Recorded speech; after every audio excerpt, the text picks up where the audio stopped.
Bank समोरील उभ्या असलेल्या मोटारसायकलच्या डिक्कीतून 2.5 लाख रुपये चोरट्याने केले लंपास. चोरटा सीसीटीव्हीत कैद.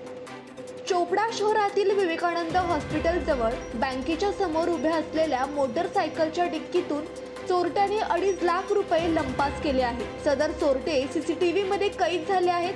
चोपडा शहर पोलीस स्टेशनचे अधिकारी व कर्मचारी व जळगाव एलसीबी हे चोरट्याचा शोध घेत आहेत.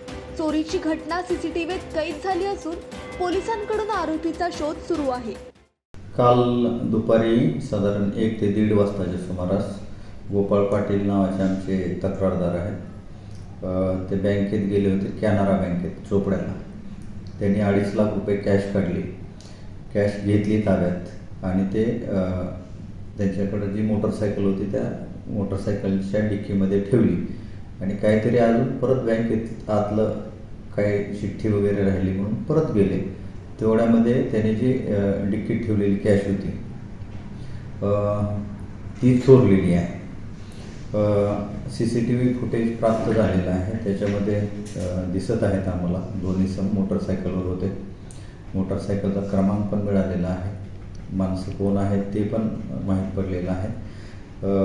आमची LCBची टीम आणि चोपडा सिटीची टीम त्या आरोपीचा शोध घेत आहे.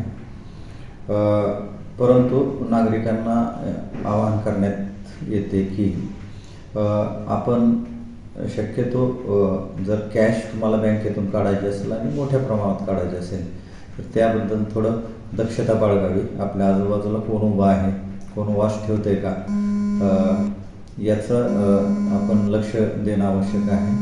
जे वयस्कर लोक आहेत त्यांनी शक्यतो व्यवहार करायला जर ते आवश्यक असतील तर त्यांच्यासोबत घरातलं कोणतरी जोडीदार तरुण मुलं मुली वगैरे सोबत ठेवावे आणि अजिबात बसमधून जाताना किंवा बँकेतून जाता येता निष्काळजीपणा करू नये. आपले दागिने किंवा पैसे हे व्यवस्थित ठेवावे.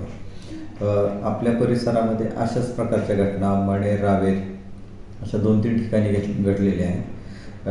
पोलीस तर आरोपीचा शोध करत आहेत, परंतु होऊ नये यासाठी नागरिकांनी दक्ष राहणं आवश्यक आहे. ओके.